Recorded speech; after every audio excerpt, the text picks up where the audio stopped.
दोस्तों नमस्कार, ये है मार्गदर्शन फॉर सिविल सर्विसेज। मैं अनुराग चौधरी। दोस्तों, लोक प्रशासन के अध्ययन के क्रम में इस वीडियो में प्रस्तुत है महत्वपूर्ण अध्याय संगठन यानी ऑर्गेनाइजेशन। इसमें हम संगठन का अर्थ, संगठन के औपचारिक और अनौपचारिक विचारधाराएं तथा संगठन के आधार के बारे में जानेंगे। ये वीडियो स्नातक और परास्नातक स्तर के विद्यार्थियों के साथ प्रतियोगी परीक्षाओं की तैयारी करने वाले अभ्यर्थियों के लिए बेहद महत्वपूर्ण है। परीक्षाओं की दृष्टि से जो भी महत्वपूर्ण तथ्य और कोटेशंस यानी कथन होंगे उनको हम अलग से अंडरलाइन करते चलेंगे और आप उसको अपने अध्ययन के दौरान नोट करते चलिएगा ताकि परीक्षाओं के समय उसको दोहरा सकें। तो आइए शुरू करते हैं। संगठन, अर्थ, आधार और रूप। प्रशासन किसे कहते हैं? सामान्य रूप से आप जानते हैं कि किसी निश्चित उद्देश्य की प्राप्ति के लिए सामूहिक रूप से किया गया योजनाबद्ध प्रयास प्रशासन यानी एडमिनिस्ट्रेशन कहलाता है। और ये जरूरी है कि सामूहिक उद्देश्यों के लिए लोग ठीक प्रकार से संगठित हों, तभी वे अपने लक्ष्य को प्राप्त कर सकते हैं। तो प्रशासन कोई एकल गतिविधि नहीं है और किसी भी सामूहिक उद्देश्य की प्राप्ति के लिए लोगों का संगठित होना यानी ऑर्गेनाइज्ड होना जरूरी है, तभी वे अपने लक्ष्य को प्राप्त कर सकते हैं। और ये तब संभव है जब एक ठोस संगठन की संरचना की जाए जिसके माध्यम से लोगों की सामूहिक शक्ति को ठीक प्रकार से सामान्य लक्ष्य प्राप्ति के लिए व्यवस्थित किया जा सके। इसलिए संगठन को प्रत्येक प्रशासकीय कार्य की पहली कड़ी कहा जा सकता है। याद रखिएगा, संगठन जो है प्रत्येक प्रशासकीय कार्य की पहली कड़ी या पहला चरण है। वर्तमान समय में संगठन मानव की प्रत्येक गतिविधि के साथ जुड़ा हुआ है। एक विचारक हैं अमिताई इटजियोनी। इनके शब्दों में कुशल संगठन के अभाव में हमारा जीवन स्तर, हमारी संस्कृति और हमारा प्रजातांत्रिक जीवन कायम नहीं रह सकता। तो ये कथन अमिताई इटजियोनी का है। मानव कल्याण और संगठनात्मक विवेक एक सीमा तक साथ साथ चलते हैं। मनुष्य संगठन के लक्ष्यों को अपने जीवन के मूल्यों के रूप में स्वीकार करते हैं और मनुष्यों का अधिकांश समय किसी न किसी संगठन में व्यतीत होता है। मनुष्यों की पहचान भी इसी आधार पर होती है कि वे कैसे संगठन के सदस्य हैं। W.H. व्हाइट का ये कहना अतिशयोक्तिपूर्ण नहीं है कि हम संगठनात्मक मानव युग यानी ऑर्गेनाइज्ड ह्यूमन एज में रह रहे हैं। तो याद रखिएगा, संगठन बहुत ही महत्वपूर्ण है किसी भी प्रशासकीय गतिविधि के लिए और किसी भी सामूहिक उद्देश्य की प्राप्ति के लिए संगठन बहुत जरूरी है। इसी क्रम में आइए जानते हैं संगठन यानी ऑर्गेनाइजेशन का अर्थ क्या होता है। तो सामान्य अर्थ में संगठन का तात्पर्य किसी कार्य को योजनाबद्ध रूप से संपन्न करना है। संक्षिप्त ऑक्सफोर्ड शब्दकोश के अनुसार संगठन शब्द का निर्माण टू ऑर्गेनाइज से हुआ है, जिसका तात्पर्य तैयार करना और चालू अवस्था में रखना है। संगठन शब्द का प्रयोग 3 अर्थों में किया जा सकता है। पहला है संरचना का ढांचा यानी स्ट्रक्चर तैयार करना। दूसरा है उसका निर्माण करना। पहला है संगठन का ढांचा यानी जो स्ट्रक्चर है उसको तैयार करना, दूसरा निर्माण करना और तीसरा स्वयं संरचना है। इसी शब्दकोश के अनुसार ही संगठन का अर्थ किसी वस्तु के परस्पर आश्रित भागों को जोड़ने के कार्य को कहते हैं, जिससे प्रत्येक भाग को विशिष्ट कार्य मिल जाए और वह संपूर्ण भागों से संबंध रखता हुआ कार्य को संपन्न कर सके। तो ये बहुत ही महत्वपूर्ण है। संगठन का अर्थ ऑक्सफोर्ड डिक्शनरी के अनुसार किसी वस्तु के परस्पर आश्रित भागों को जोड़ने का कार्य है, जिससे कि जो अलग अलग भाग हैं उनको विशेष कार्य मिल जाए और वो संपूर्ण भागों से संबंध रखता हुआ कार्य को संपन्न कर सके। L.D. व्हाइट ने संगठन को परिभाषित करते हुए कहा है कि संगठन का अर्थ कर्मचारियों की उस अवस्था से है जो निश्चित किए हुए विषयों की प्राप्ति के लिए कार्यों और उत्तरदायित्वों को विभाजित करके स्थापित की जाती है। गॉस एक विचारक हैं। इन्होंने संगठन की परिभाषा देते हुए लिखा है कि किसी एक कार्य में लगे हुए व्यक्तियों तथा समूहों के प्रयत्नों और क्षमताओं का संबंध ही संगठन है, जिससे कम से कम संघर्ष और वांछित उद्देश्यों की प्राप्ति हो सके जिनके लिए वो कार्य किया जा रहा है, तथा जो उस उद्यम से संबंधित है उन्हें उससे अधिकतम संतोष प्राप्त हो सके। ग्लैडन के अनुसार संगठन का संबंध किसी उद्यम में लगे हुए व्यक्तियों के परस्पर संबंधों के आकार से है, जिनका निर्माण इस प्रकार किया जाना चाहिए कि जिससे वे उस उद्यम के कार्यों की पूर्ति कर सकें। जे डी मूने के अनुसार संगठन सामान्य उद्देश्यों की प्राप्ति के लिए मानवीय सहयोग है। तो ये देखिए कितनी सटीक और सारगर्भित परिभाषा है जे.डी. मूने की कि संगठन सामान्य उद्देश्यों की प्राप्ति के लिए मानवीय सहयोग है। इसी तरह मिलवर्ड हैं एक विचारक, इन्होंने संगठन को परिभाषित करते हुए लिखा है, प्रत्यायोजित सत्ता रेखा से जुड़े हुए अंतर संबंधित अंगों की व्यवस्था संगठन संरचना कहलाती है।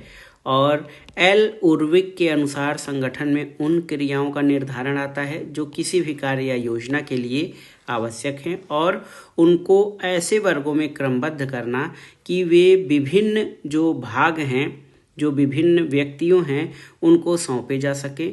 और साइमन ने संगठन की परिभाषा देते हुए लिखा है, साइमन की संगठन की परिभाषा है कि मनुष्यों के एक वर्ग में परस्पर व्यवहारों और संबंधों की जटिल संचार व्यवस्था को संगठन कहा जा सकता है।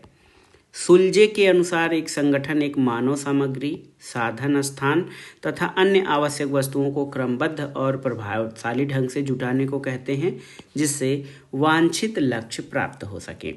तो संगठन की ये जो परिभाषाएं दी गई हैं, उनके आधार पर जब हम संगठन का अर्थ निकालेंगे तो इसका बहुत ही व्यापक अर्थ है। संगठन के संरचनात्मक दृष्टिकोण से संबंधित विद्वान संगठन का तात्पर्य आकार और निर्माण से लेते हैं, जिसमें एक आकार या ढांचा तैयार किया जाता है और उस आकार के अनुरूप संगठन का ढांचा खड़ा किया जाता है।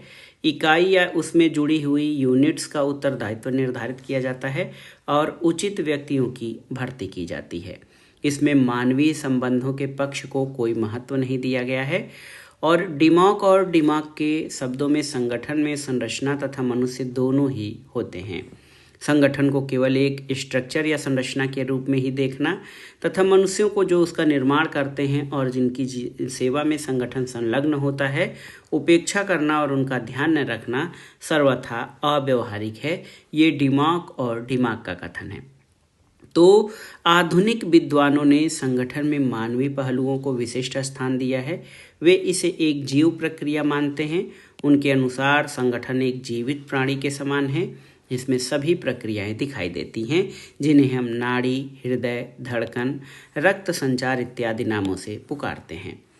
संगठन का कार्य लोगों के लिए साधनों एवं अवसरों की संख्या बढ़ाना है, जिनके लिए इसकी स्थापना की गई है। इसमें परिवर्तन की संभावना जुड़ी रहती है।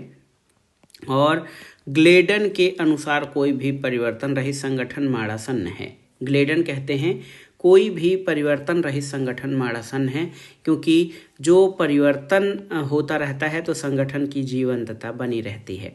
साइमन के अनुसार संगठन अपने सदस्यों को निम्नलिखित प्रकार से प्रभावित करता है। कैसे? कार्य विभाजन के द्वारा, प्रामाणिक प्रयोगों को निर्धारित करके, नीचे ऊपर तथा पार्श्व में अपने निर्णयों को प्रसारित करके, संचार व्यवस्था स्थापित करके जिसमें सभी प्रकार की सूचनाएं उपलब्ध हों।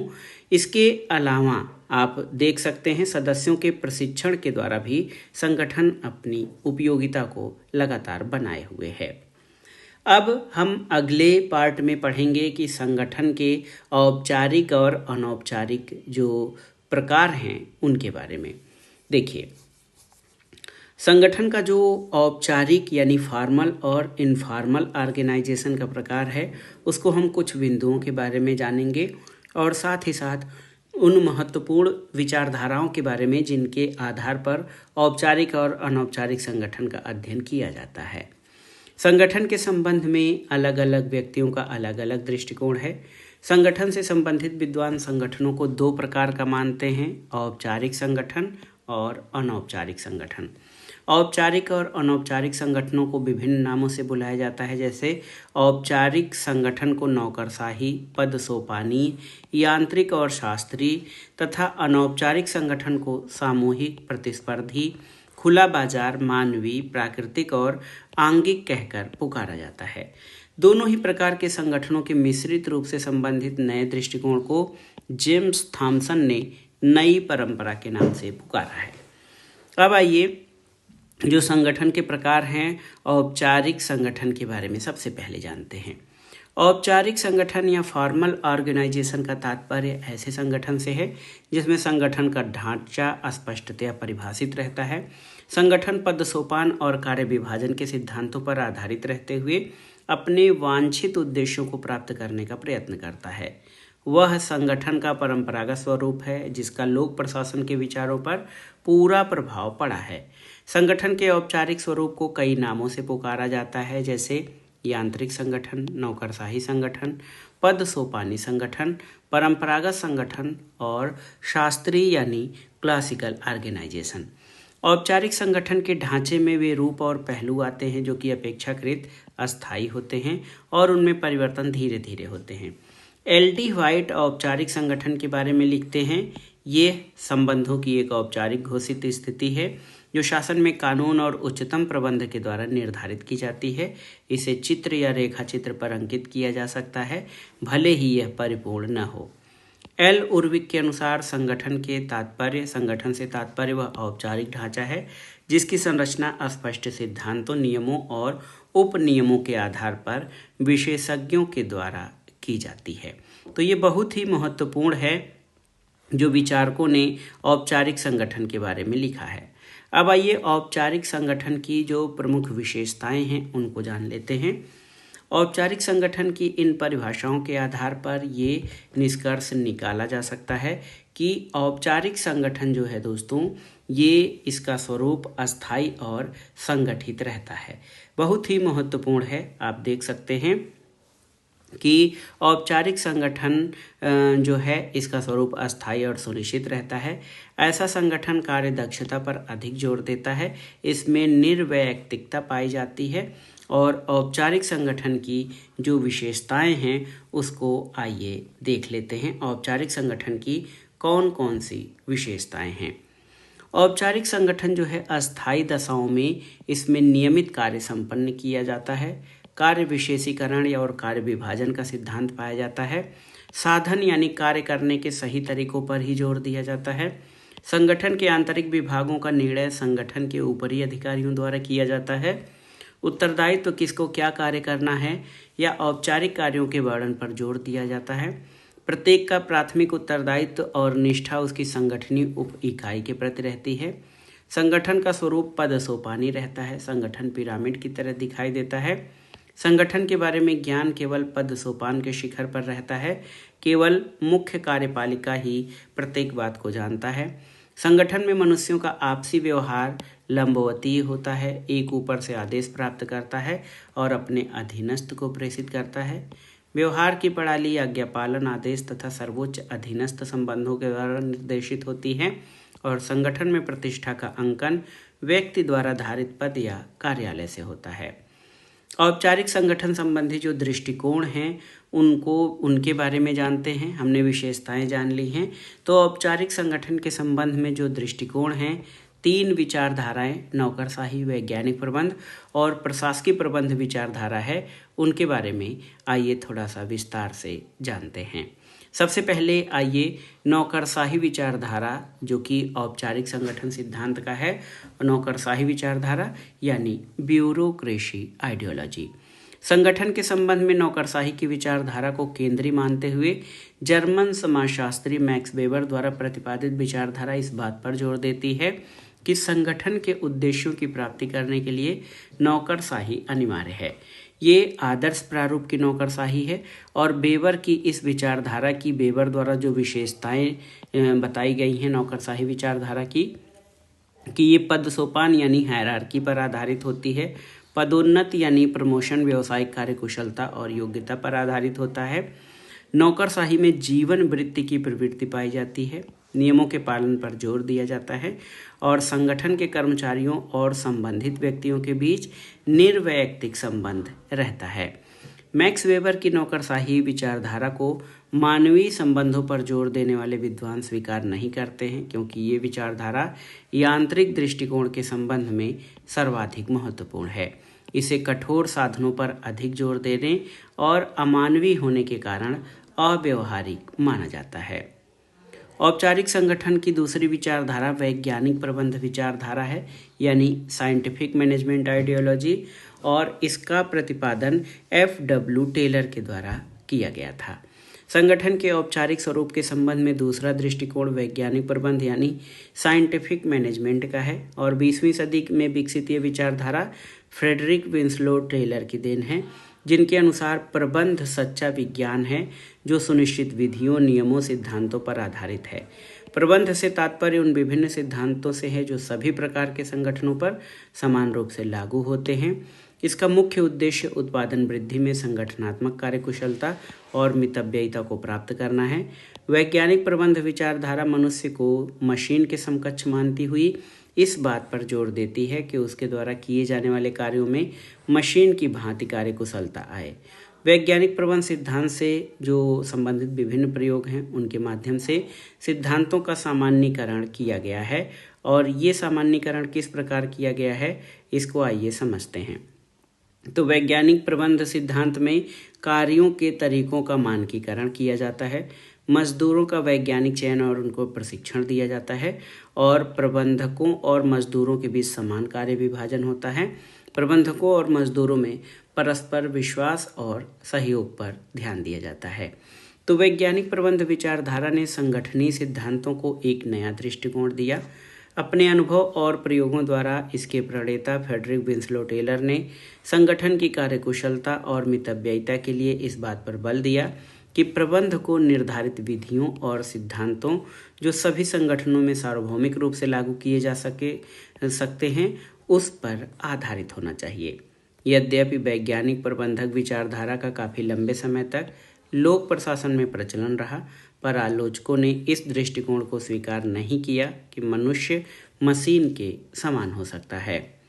तीसरी विचारधारा एडमिनिस्ट्रेटिव मैनेजमेंट आइडियोलॉजी यानी प्रशासकीय प्रबंध विचारधारा है। इसके बारे में आइए जानते हैं। संगठन के औपचारिक दृष्टिकोण से जुड़ी तीसरी विचारधारा प्रशासकीय प्रबंध है। लूथर गुलिक, एल उर्विक, J.D. मूने और L.N.C. रैले इसके प्रमुख प्रणेता हैं। ये विचारधारा ये मानती है कि प्रशासन जहाँ भी है वह अपनी शक्ति प्रबंध के सिद्धांतों के अनुसंधान में लगाता है, और ये सिद्धांत कहीं भी प्रयोग में लाए जा सकते हैं। गुलिक और उर्विक ने इस संबंध में पोस्ट कोर्व का प्रचलन किया है। मूने और रैले ने समन्वय, पद सोपान, कार्य विभाजन और लाइन और सूत्र के सिद्धांतों का प्रचलन किया। मेरी पार्कर फॉलेट और हेनरी फेयोल ने प्रशासनिक सिद्धांत बताए हैं। ये प्रशासकीय सिद्धांत संगठन में किसके लिए, कार्यकुशलता के लिए आवश्यक माने गए, और इस विचारधारा ने औपचारिक संगठनों को जन्म दिया। यद्यपि मानवीय संबंधों के पक्षधर और इस सिद्धांत के आलोचक इनको कठोर, अमानवीय, अव्यवहारिक इत्यादि कहकर आलोचना करते हैं, और हर्बर्ट साइमन इन्हें कहावतें कहते हैं। तो औपचारिक संगठनों में जो प्रशासकीय प्रबंध सिद्धांत हैं उनको आलोचक उन्हें कठोर, अमानवीय, अव्यवहारिक कहकर आलोचना करते हैं, जबकि समर्थक इसे संगठन में कार्यकुशलता के लिए बहुत ही आवश्यक मानते हैं। अब आइए देखते हैं अनौपचारिक संगठन या इनफॉर्मल ऑर्गेनाइजेशंस के बारे में। दोस्तों, कोर्सन और हेरिस विचारक हैं। उनका कहना है कि किसी भी संगठन का वास्तविक चित्र हमें औपचारिकता में नहीं मिलता, क्योंकि प्रत्येक संगठन में भिन्न भिन्न और जटिल संबंध होते हैं जिसका अध्ययन करना आवश्यक है। संगठन की औपचारिक योजना कार्य रूप में सदैव उससे भिन्न हो जाती है, और संगठन की औपचारिक तस्वीर के आधार पर गहराई में नहीं पहुंच सकते। संगठन में अनेक प्रकार के अलिखित दबाव और प्रभाव होते हैं, और हर्बर्ट साइमन के अनुसार अनौपचारिक संगठन से तात्पर्य उन अंतर्वैयक्तिक संबंधों से है जो संगठन के निर्णयों को प्रभावित करते हैं, जिनका उल्लेख औपचारिक योजना में होने से रह गया है या उसके भाग के रूप में नहीं है। यह संगठन के सदस्यों के वास्तविक व्यवहार का रूप है, और अनौपचारिक संगठन को कई नामों से पुकारा जाता है, जैसे कॉलेजियल, प्रतियोगी, प्राकृतिक, आंगिक, खुला मॉडल इत्यादि। L.D. व्हाइट ने अनौपचारिक संगठन की परिभाषा देते हुए लिखा है कि यह अधिक उग्र होता है। सामाजिक और आर्थिक अंतर, जाति या भाषा का अंतर, शिक्षा का स्तर और वैयक्तिक रुचियां या अरुचियां ये संगठन पर प्रभाव डालती हैं। यह न तो लिखा हुआ होता है न ही निर्मित, बल्कि भावना प्रधान होता है। अनौपचारिक संगठन की जो विशेषताएं हैं उनको देख लेते हैं कि क्या क्या होती हैं। अस्थायी दशाओं के परिणाम स्वरूप उत्पन्न कार्य, देखिए बहुत ही महत्वपूर्ण है दोस्तों। अस्थायी जो दशाएं हैं उनके परिणाम स्वरूप उत्पन्न कार्य। विशेषीकृत ज्ञान सामान्य कार्यों की पूर्ति के लिए होता है, ये भी बहुत ही महत्वपूर्ण है। विशेषीकृत ज्ञान जो है ये सामान्य कार्यों की पूर्ति के लिए, इसमें लक्ष्यों पर जोर दिया जाता है। संगठन के आंतरिक विवादों का संगठन के मुखिया द्वारा परस्पर विचार विमर्श द्वारा निराकरण होता है।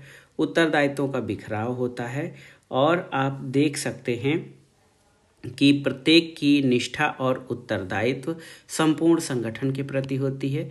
संगठन की लचीली संरचना होती है और संगठनीय ज्ञान प्रत्येक स्तर पर संगठनीय ज्ञान होता है। अब इसके बाद आप देखिए कि संगठनीय मानवों में क्षितिजीय और क्या क्षितिजीय यानी हॉरिजॉन्टल और जो लंबवती प्रक्रिया होती है वो होती है। संगठनीय क्रियाएं और प्रतिक्रियाएं परामर्श के रूप में होती हैं और संगठन में प्रतिष्ठा का निर्धारण व्यक्तिगत व्यवहारिक कार्यकुशलता और प्रतिष्ठा के द्वारा होता है। अनौपचारिक संगठन औपचारिक संगठन की कार्यशीलता को प्रभावित करते हैं।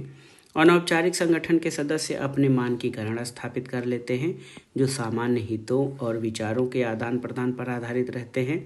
ऐसे संगठनों का मूल उद्देश्य मानवीय आवश्यकताओं की पूर्ति करना होता है और चेस्टर बर्नार्ड के शब्दों में औपचारिक संगठन सामाजिक संगठन में विद्यमान भावनाओं और मूल्यों का ध्यान नहीं रख सकता, जिसके साथ व्यक्ति और व्यक्तियों के समूह जुड़े होते हैं।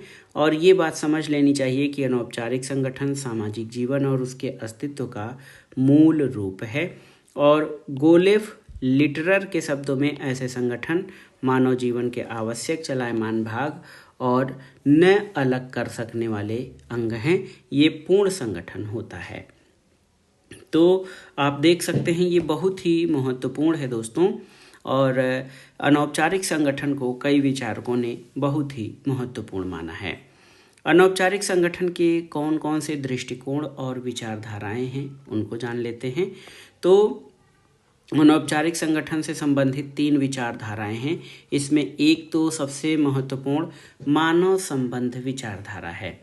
मानव संबंध विचारधारा, तो अनौपचारिक संगठन से जुड़ी मानव संबंध विचारधारा अनौपचारिक संबंध, मानवीय भावनाएं और समूह व्यवहार को संगठन के क्रियाकलापों का केंद्र मानता है और इसका प्रतिपादन एल्टन मेयो के द्वारा किया गया था। मेयो, फ्रिट्ज जे रोथलिसबर्गर और डब्ल्यू.जे. डिक्सन द्वारा किए गए प्रयोगों के आधार पर यांत्रिक या औपचारिक विचारधारा के सिद्धांतों को अव्यवहारिक बताते हुए संगठन के बारे में एक नया दृष्टिकोण प्रस्तुत किया गया और ये प्रयोग हॉथोर्न प्रयोग के नाम से विख्यात हैं।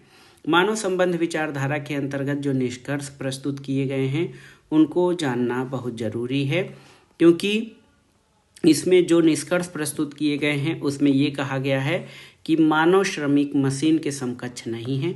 श्रमिक द्वारा उत्पादन सुविधापूर्ण भौतिक दशाओं पर निर्भर नहीं करता है। इसके अलावा इसमें ये माना जाता है कि उत्पादन का स्तर संगठन में समूह द्वारा निर्धारित किया जाता है और व्यक्तिगत संतुष्टि और मनोवैज्ञानिक आवश्यकताओं की पूर्ति का कार्य की दशाओं पर प्रभाव पड़ता है। अब आइए देखते हैं कि ये जो विचारधारा थी इसका प्रभाव क्या पड़ा। तो इस विचारधारा का बाद के संगठनीय विचारकों पर भी प्रभाव पड़ा। अभिप्रेरण और कार्य संतोषीकरण से संबंधित अनुसंधान इस विचारधारा से प्रभावित रहे। मैस्लो, फ्रेडरिक हर्जबर्ग आदि ने इसी विचारधारा से प्रेरणा के आधार पर अपने सिद्धांतों का निर्माण किया है। दूसरा है संगठनीय विकास। ये अनौपचारिक संगठन की दूसरी विचारधारा है, संगठनीय विकास या ऑर्गेनाइजेशनल डेवलपमेंट। संगठनीय विकास विचारधारा महत्वपूर्ण विचारधारा है जो व्यवहारिक ज्ञान के आधार पर संगठन की कार्यकुशलता बढ़ाने के लिए ऊपर से किया गया योजनाबद्ध संगठनीय प्रयास है। इस प्रयास में बाहरी परामर्श की सहायता ली जा सकती है और इस विचारधारा की जो विशेषताएं हैं उसमें माना जाता है कि प्रत्येक सदस्य की दूसरों के साथ दक्षता में वृद्धि की भावना होती है। संगठन में मानवीय भावनाओं की वैधानिकता होती है। सदस्यों में परस्पर विश्वास का विस्तार होता है। तनाव में कमी होती है। टीम प्रबंधन और अंतर समूह सहयोग को बढ़ावा दिया जाता है। तीसरा है अगला है कि गैर सत्तात्मक और परस्पर क्रियाएं। गैर सत्तात्मक और परस्पर क्रियाओं द्वारा संघर्षों के समाधान की तकनीक का विकास और कम संरक्षित और आर्थिक आंगिक संगठन होता है। इसके विचारकों में आप देखिए कुर्ट लेविन, लिपिट, मैकग्रेगर, बैले इत्यादि विचारकों ने इस विचारधारा को विकसित किया है। तीसरा है संगठन अपने परिवेश में एक इकाई के रूप में। ये भी बहुत ही महत्वपूर्ण विचारधारा है। इसमें आप देखिए चेस्टर बर्नार्ड, डेविड सेल्जनिक और बर्टन क्लार्क ने संगठन को विश्लेषण की एक पूर्ण इकाई मानते हुए ये बताया कि संगठनी दबाव और तनाव पर्यावरण से आते हैं और संगठन को एक व्यूह रचना तैयार करनी पड़ती है जिससे वो पर्यावरण द्वारा उत्पन्न समस्याओं का मुकाबला कर सके और संगठन के सदस्य सामाजिक और मानसिक दृष्टि से पर्यावरण से प्रभावित होते हैं। और इसमें हम सबको जो चीज़ें जाननी चाहिए वो है सबसे महत्वपूर्ण, औपचारिक और अनौपचारिक संगठनों में प्रमुख अंतर क्या है। तो औपचारिक और अनौपचारिक संगठनों में जो प्रमुख अंतर है उसको हम किस आधार पर देख सकते हैं। संगठनीय पर्यावरण के आधार पर औपचारिक संगठन अस्थायी होते हैं और नियमित होते हैं, जबकि अनौपचारिक संगठन अस्थायी प्रकार के होते हैं। मानव की प्रकृति के आधार पर औपचारिक संगठन में सिद्धांत पर बल दिया जाता है, अनौपचारिक संगठनों में व्यवहार पर बल दिया जाता है। कार्यों के आधार में इसमें आदेश और आशा नियम लागू होते हैं। और आप देखिए अनौपचारिक संगठन में मानववाद, संचार, खुलापन और नवोन्मेष यानी इनोवेशन की प्रक्रिया होती है। संगठन की जो सामाजिक धारणा है ये नागरिक और नौकरशाही तथा अनौपचारिक संगठन के रूप में नागरिक के रूप में ही नौकरशाही की भूमिका पर बल दिया जाता है। तो औपचारिक और अनौपचारिक संगठन में जो अंतर है वो अंतर होने के बावजूद ये एक दूसरे के विरोधी या विकल्प के रूप में नहीं है।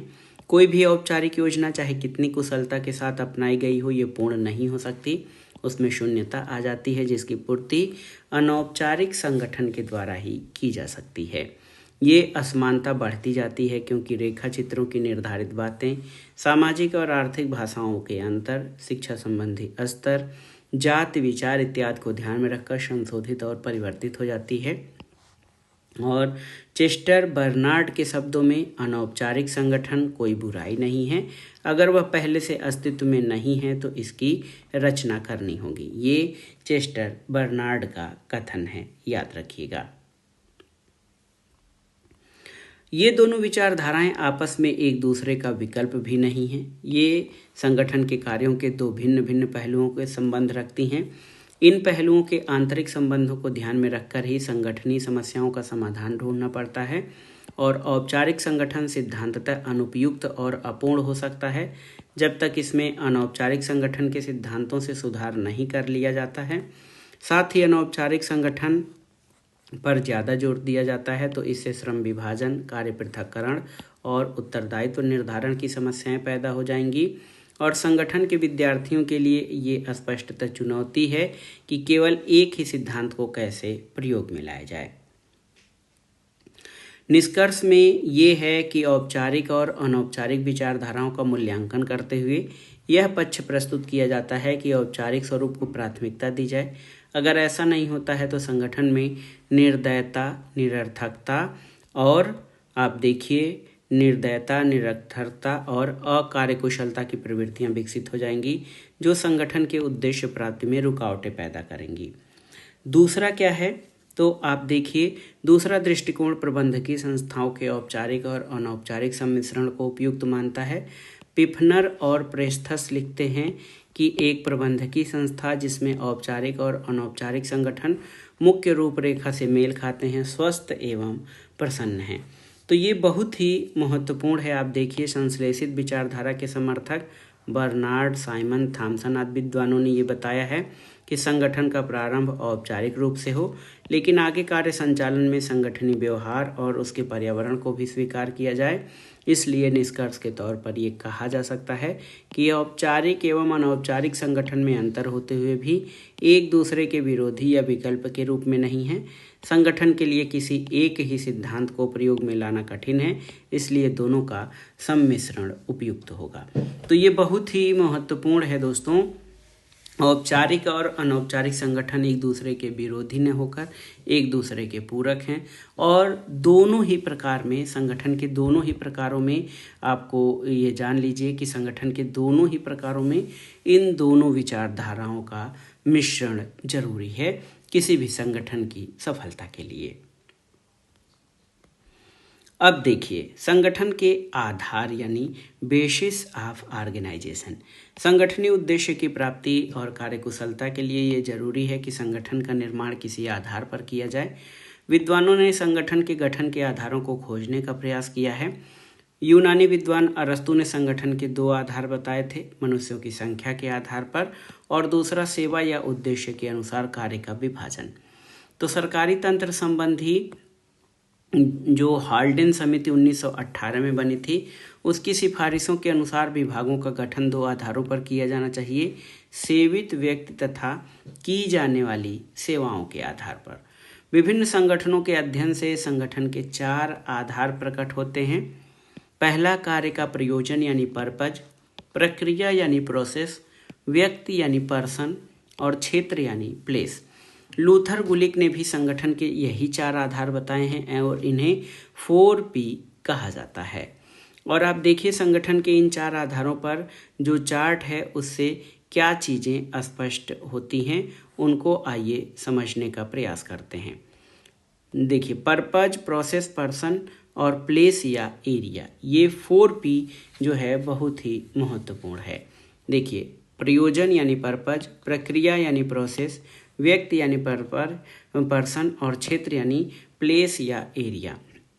तो सबसे पहले प्रयोजन के बारे में जानते हैं। प्रयोजन के आधार पर जो संगठन का निर्माण होता है उसमें प्रयोजन का अर्थ उस अंतिम लक्ष्य या उद्देश्य से होता है जिसको प्राप्त करने के लिए संगठन का निर्माण किया जाता है।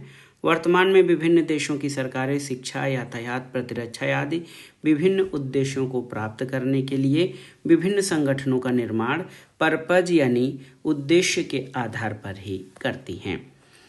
और देखिए इसके गुण क्या हैं, तो वालेस ने प्रयोजन के आधार पर गठित संगठन के जो गुण बताए हैं उसमें एक तो इससे कार्यकुशलता में वृद्धि होती है, और ये प्रयोजन की प्राप्ति या उद्देश्य की प्राप्ति में सभी व्यक्तियों के एक संगठन में एक ही अध्यक्ष के नेतृत्व में मिलजुल कर कार्य करने से संगठन की कार्यकुशलता बढ़ती है। इसके द्वारा दोहरेपन का निवारण किया जाता है और एक ही संगठन के द्वारा जो कार्य किया जाता है उसके कारण कार्यों में दोहराव नहीं होता है। इसमें निश्चित उत्तरदायित्व होता है और प्रयोजन की प्राप्ति के लिए गठित संगठन का उत्तरदायित्व निश्चित होता है। इसमें नागरिकों को सुविधाएं होती हैं। प्रयोजन के आधार पर गठित विभागों के कारण नागरिकों को अपने कार्यों को करवाने में आसानी रहती है। वे सरलता से अपने कार्य के आधार समझ लेते हैं और उन्हें किस विभाग में जाना है ये जान लेते हैं। लेकिन उद्देश्य के आधार पर जो कार्य हैं इनके इस प्रकार के या उद्देश्य आधारित पर्पज के आधार पर जो संगठित कार्य हैं उसमें कुछ दोष या कमियां भी बताई हैं। इसमें पहली कमी तो ये है, इसमें विभागीकरण की प्रवृत्ति होती है और संगठन के सदस्य एक ही विभाग में कार्य करने के कारण विभागीकरण की प्रवृत्ति के शिकार हो जाते हैं और वे केवल संगठन से संबंधित बातों पर ध्यान देते हैं। संगठन के बाहर की बातों पर वे सोच नहीं सकते हैं। दूसरा है कार्यों की उपेक्षा होती है। तो व्यापक प्रयोजनों की प्राप्ति के लिए आप देखिए कि गठित विभाग में छोटे छोटे कार्यों की उपेक्षा कर दी जाती है। पुनरावृत्ति, तो इससे विभिन्न संगठनों के कार्यों में दोहरापन आ जाता है। जैसे सार्वजनिक निर्माण विभाग भी भवनों का निर्माण करवाता है और रेलवे विभाग भी अपने लिए स्वयं भवनों का निर्माण कराता है। तो विभागीकरण की इस आधार पर संस्तुति ब्रिटेन की हाल्डेन कमेटी 1918-19, अमेरिका के प्रथम हूवर कमीशन 1949 से 50 और प्रशासनिक सुधार आयोग के अध्ययन दल 1966 से 70 द्वारा की गई है। अब आइए प्रक्रिया के बारे में, पर्पज के बाद प्रक्रिया के बारे में जान लेते हैं। तो प्रक्रिया यानी प्रोसेस से अभिप्राय तकनीकी व्यवसाय या किसी विशेष कार्य की निपुणता से होता है। जब संगठन का गठन प्रक्रिया के आधार पर किया जाता है तो उन सभी लोगों को जो एक ही प्रक्रिया काम में लेते हैं एक ही संगठन के अंतर्गत लाया जाता है, जैसे चिकित्सा, लेखा विभाग, कानूनी परामर्श आदि। और इस प्रकार के विभागों में जो विशेषज्ञ कर्मचारी रखे जाते हैं, इस आधार पर संगठित विभागों के जो उदाहरण हैं कानून विभाग, परमाणु ऊर्जा विभाग।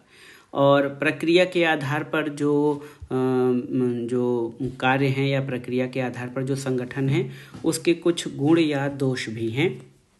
आप देखिए, तो प्रक्रिया के आधार पर गठित विभागों में जो गुण हैं वो पहला तो विशेषीकरण और दक्षता में वृद्धि है। और विशेषज्ञ और तकनीकी व्यक्तियों के साथ एक ही संगठन में कार्य करने से विशेषीकरण और दक्षता में वृद्धि होती है। इससे विशेषीकरण और तकनीकी दक्षता का संपूर्ण उपयोग संभव होता है। दूसरा है मितव्ययिता। तो विशेषज्ञ और तकनीकी व्यक्तियों के एक ही स्थान पर कार्य करने से उनके कार्य निष्पादन आवश्यक महंगे उपकरणों को एक ही स्थान पर समायोजित करने से भारी बचत होती है। और अगर विशेषज्ञों को अलग अलग विभागों से संबद्ध कर दिया जाए तो कार्य निष्पादन का स्तर भी गिरेगा और महंगे उपकरणों का प्रत्येक स्थान पर उपयोग भी संभव नहीं हो पाएगा। तो ये बहुत ही महत्वपूर्ण है उद्देश्य के गुण। अब इसमें क्या होता है, एक रूपता और समन्वय भी इसकी एक महत्वपूर्ण विशेषता है। एक रूपता और समन्वय, एक प्रकार की सेवाएं प्रदान करने वाले विशेषज्ञ एक ही संगठन में कार्य करते हैं, इसलिए संगठन के कार्यों में एक रूपता आती है और समन्वय बढ़ता है। साथ ही साथ इसमें उन्नति के अधिक अवसर हैं और इस प्रकार के संगठनों में विशेषज्ञ व्यक्तियों को अपने व्यवसायिक जीवन में उन्नति के अधिक अवसर प्राप्त होते हैं। दोष या डिमेरिट्स क्या हैं? तो वालेस ने प्रक्रिया के आधार पर गठित संगठनों के जो दोष हैं वो ये बताए हैं कि ये संकुचित दृष्टिकोण या नैरो व्यू होता है। केवल तकनीकी और विशेषज्ञ कार्यों के निष्पादन से संबंधित रहने के कारण सामान्य और गैर विशेषज्ञतापूर्ण कार्यों की उपेक्षा हो जाती है। और आप देखिए, इस प्रकार के संगठन में कार्यरत विशेषज्ञ केवल अपने विषय क्षेत्र में ही ध्यान देते हैं, अतः उनका दृष्टिकोण संकीर्ण हो जाता है। इस प्रकार की व्यवस्था संपूर्ण प्रशासन के लिए हानिकारक है। साधनों पर अनुचित बल, तो इस प्रकार के संगठनों में उद्देश्यों की अपेक्षा साधनों पर अधिक बल दिया जाता है, इसलिए इस प्रशासन का मुख्य लक्ष्य जनता की सेवा करना भुला दिया जाता है। अब देखिए संघर्षों की वृद्धि। तो विशेषज्ञों के एक साथ कार्य करने से प्रक्रिया आधारित संगठनों में विशेषज्ञों के मध्य व्यावसायिक अहम की स्थिति हो जाती है। कुछ लोग अपने को श्रेष्ठ मानने लगते हैं, तो उसमें संघर्ष में वृद्धि हो जाती है और संगठन के अंतर्गत ईर्ष्या द्वेष और संघर्ष को बढ़ावा मिलता है। व्यक्ति, तो कभी कभी व्यक्तियों को भी संगठन का आधार बनाया जाता है। किसी विशेषज्ञ समूह या किसी विशेषज्ञ संगठन का आधार जो है वो व्यक्ति समूह को कल्याण अथवा उन्हें विशिष्ट सेवाएं प्रदान करने के उद्देश्य से विभागों का गठन किया जाता है। इस आधार पर गठित विभागों को व्यक्ति आधारित विभाग कहा जाता है। और इस प्रकार के संगठन जिस विशेषज्ञ या जिस विशेष वर्ग समूह के लिए गठित किए जाते हैं उसे अनेक प्रकार की सेवाएं प्रदान करने का प्रयास करते हैं और उस वर्ग के उत्थान और उन्नति के लिए प्रयासरत रहते हैं। गुण क्या हैं? तो इस आधार पर संगठन गठित करने के कुछ लाभ भी हैं जो संगठन के लिए बहुत जरूरी हैं। क्या लाभ हैं? तो एक तो है समन्वय। समन्वय बहुत ही महत्वपूर्ण है। समन्वय, इस प्रकार के संगठन में एक निश्चित वर्ग को सेवाएं दी जाती हैं, इसलिए प्रदान की जाने वाली सेवाओं के मध्य समन्वय स्थापित करने में सुविधा रहती है। निश्चितता ये है कि इस आधार पर गठित संगठन से ये निश्चित हो जाता है कि किस संगठन द्वारा किस वर्ग को सेवाएं देनी हैं। और तीसरा जो है वो ये है, समस्याओं का समाधान हो जाता है और इस प्रकार से गठित संगठन द्वारा व्यक्ति की समस्त समस्याओं के निराकरण का प्रयास किया जाता है और इस प्रकार के संगठन का सेवित व्यक्तियों के समूह से घनिष्ठ संबंध होता है। विभागीय उन्नति में दिलचस्पी, तो जो संगठन को लाभ प्राप्त करने वाले समूह संगठन की विभागीय उन्नति में गहन आस्था रखते हैं और अपना संपूर्ण समर्थन इसे देते हैं। और ये बहुत ही महत्वपूर्ण है क्योंकि वे जानते हैं कि विभागीय उन्नति से संगठन उनके हित में अधिक बेहतर कार्य कर पाएगा। दोष क्या क्या हैं ये जानना बहुत ज़रूरी है। तो व्यक्ति समूह के आधार पर जो विभागों का गठन करना होता है उसके कुछ दोष भी हैं, और ये दोष किस तरह से हैं, तो अत्यधिक विभागों के होने का भय होता है। व्यक्ति समूह के आधार पर विभागों का गठन करने से छोटे छोटे अनेक विभागों का निर्माण हो जाता है, क्योंकि एक समाज में अनेक समूहों का अस्तित्व होता है। और हाल्डेन कमेटी ने इस प्रकार के छोटे छोटे विभागों को लिलीपुटियन प्रशासन कहा है। लिलीपुटियन प्रशासन कहा है। कार्य क्षेत्र के निर्धारण में कठिनाई, तो विभिन्न व्यक्ति समूहों के हित कई क्षेत्रों में समानताएं रखते हैं, इसलिए ऐसी स्थिति में विभागों के कार्य क्षेत्र का निर्धारण करने में कठिनाइयों का सामना करना पड़ता है। विशेषीकरण का विरोध, तो व्यक्ति समूह के हित में कई बहुआयामी कार्यक्रमों का आयोजन करने के कारण इस प्रकार के संगठन विशेषीकरण के सिद्धांत के विरोधी होते हैं। और राजनीतिक दबाव भी होता है। इस प्रकार के संगठन व्यक्ति समूहों के आधार पर निर्मित होने के कारण राजनीतिक दबाव से प्रभावित होते हैं। राजनीतिक उतार चढ़ाव का जो है इस प्रकार के संगठनों पर प्रत्यक्ष प्रभाव पड़ता है। अब आइए क्षेत्र के बारे में जानते हैं। क्षेत्र के बारे में कि संगठन का क्षेत्र क्या है। हमने 4P के अंतर्गत प्लेस या एरिया के बारे में अब जानते हैं। क्षेत्र यानी वह स्थान जहाँ पर कार्य किया जाता है, वह स्थान जहाँ पर कार्य किया जाता है, तो ये संगठन का आधार है। इस सिद्धांत का आधार ये विश्वास है कि प्रत्येक क्षेत्र विशेष की अपनी अपनी समस्याएं होती हैं। इस तरह की अलग अलग समस्याओं का समाधान करने से प्रत्येक क्षेत्र विशेष की अलग अलग विभाग की आवश्यकता होती है। इस प्रकार जब कोई संगठन एक क्षेत्र विशेष की आवश्यकताओं के आधार पर निर्मित किया जाता है तो इसे क्षेत्रीय या भौगोलिक संगठन कहा जाता है। तो भारत में भी क्षेत्र के आधार पर जिलों का निर्माण किया गया है। तो क्षेत्र के आधार पर जो संगठन है उनके गुण यानी जो अच्छाइयाँ हैं उनको देख लेते हैं। तो क्षेत्र के आधार पर जो गठित संगठन हैं उनके कौन कौन से गुण हैं, तो पहला है समन्वय यानी कोऑर्डिनेशन। ऐसे संगठनों में समन्वय स्थापित करने में सुविधा होती है। एक निर्धारित क्षेत्र में विभिन्न सेवाएं प्रदान करने में समन्वय स्थापित करने में सुविधा रहती है। अनुकूलन, तो ऐसे संगठनों के माध्यम से राष्ट्रीय योजनाओं और कार्यक्रमों का क्षेत्र विशेष की आवश्यकताओं के अनुसार अनुकूलित करने में आसानी होती है। कार्य में सुविधा होती है, तो क्षेत्रीय संगठनों में कर्मचारी स्थानीय आवश्यकताओं और परिस्थितियों से सुपरिचित होते हैं, इसलिए कार्य करने में सुविधा होती है। और संगठन का जनता से सीधा संपर्क स्थापित हो जाता है। दूरस्थ क्षेत्रों में प्रशासन इससे संभव है। क्षेत्र के आधार पर जो संगठन गठित किए जाते हैं तो इस प्रकार के आधार पर प्रशासनिक संगठनों का निर्माण कर दूरस्थ क्षेत्रों में प्रशासन संचालित करने में सुविधा रहती है। लंबी दूरी, यातायात और संचार के साधनों के अभाव के बावजूद भी प्रशासन चलाया जा सकता है, लेकिन इसमें आप देखिए कुछ कमियां भी हैं। कमियां क्या हैं, तो क्षेत्रीय आधार पर गठित संगठनों में कुछ दोष या कमियां हैं। आप देखिए, राष्ट्रीय नीति में एक रूपता का अभाव होता है। इस आधार पर गठित विभागों द्वारा क्षेत्रीय आवश्यकताओं के अनुसार कार्य किया जाता है, इसलिए राष्ट्रीय आधार पर जो एक रूपता होती है वो नहीं बन पाती है। दूसरा है क्षेत्रीयता और फूट की भावनाओं को प्रोत्साहन मिलता है। क्षेत्र विशेष के लिए जब कोई अलग संगठन होता है तो लोगों में संकीर्ण या नैरो माइंडसेट विकसित हो जाता है। इस कारण क्षेत्रीय आधार पर गठित विभाग स्थानीयता और फूट की भावनाओं को प्रोत्साहन देने में योगदान करते हैं। राजनीतिक दबाव भी इसमें होता है। क्षेत्रीय आधार पर गठित विभाग आसानी से क्षेत्रीय राजनीति के शिकार हो जाते हैं। क्षेत्रीय नेता उन्हें अपने प्रभाव में ले लेते हैं और इस प्रकार ऐसे संगठनों में राजनीतिक दबाव अन्य संगठनों की अपेक्षा अधिक मिलता है। क्षेत्रीय आधार पर जो संगठन बनते हैं उसमें श्रम विभाजन और विशेषीकरण का भी अभाव होता है। श्रम विभाजन और विशेषीकरण का अभाव होता है। और आप देखिए, क्षेत्रीय आधार पर गठित विभाग क्षेत्र विशेष के लिए अनेक कार्य करते हैं। अनेक प्रकार के कार्यों को करने के कारण क्षेत्रीय संगठनों में कार्य विभाजन और विशेषीकरण का अभाव मिलता है। तो इन चारों आधारों के अपने अपने गुण और दोष हैं।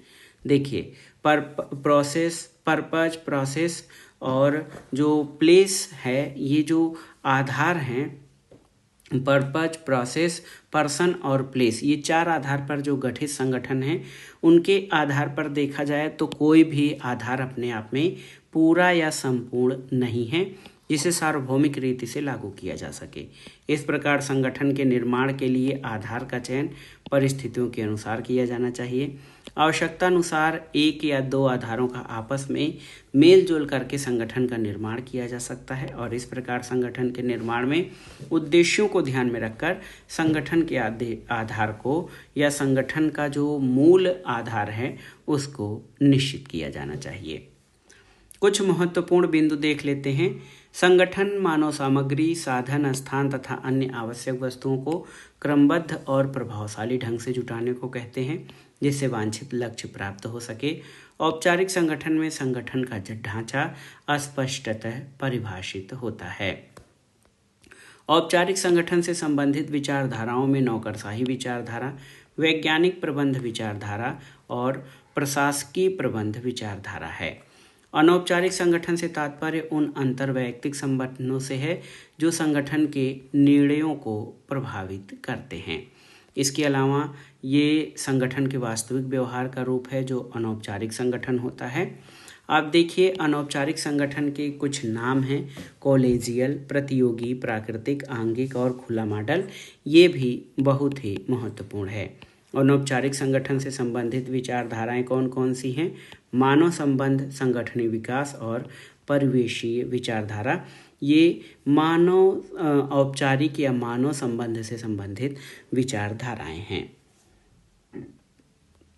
संगठनीय उद्देश्य की प्राप्ति और कार्यकुशलता के लिए जरूरी है कि संगठन का निर्माण किसी आधार पर किया जाए और अरस्तु ने संगठन के 2 आधार बताए हैं, मनुष्यों की संख्या के आधार पर, सेवा या उद्देश्य के आधार पर। हॉल्डेन कमेटी ने 2 आधार बताए हैं, सेवित व्यक्ति और की जाने वाली सेवाएं। और संगठन के 4 आधार हैं, कार्य या प्रयोजन, प्रक्रिया, व्यक्ति और क्षेत्र यानी प्रोसेस जो है, पर्पज, प्रोसेस, पर्सन और प्लेस। ये जो हैं ये आधार हैं आपके बहुत ही महत्वपूर्ण। गुलिक ने संगठन के 4 आधारों को 4 P's कहा है और प्रयोजन के आधार पर गठित विभागों के दोषों में विभागीकरण की प्रकृति, कार्यों की उपेक्षा, पुनरावृत्ति है। प्रक्रिया के आधार पर जो गठित विभागों के गुण हैं, विशेषीकरण और दक्षता में वृद्धि, मितव्ययिता, एकरूपता और समन्वय तथा इसमें उन्नति के अधिक अवसर हैं। प्रक्रिया के आधार पर गठित विभागों के दोष ये हैं कि इसमें संकुचित दृष्टिकोण अपनाया जाता है, साधनों पर अनुचित बल, संघर्षों की वृद्धि। व्यक्ति के आधार पर जो विभाग हैं उनके गुण में समन्वय की भावना, निश्चितता, समस्याओं का संपूर्ण समाधान और विभागीय उन्नति में दिलचस्पी है।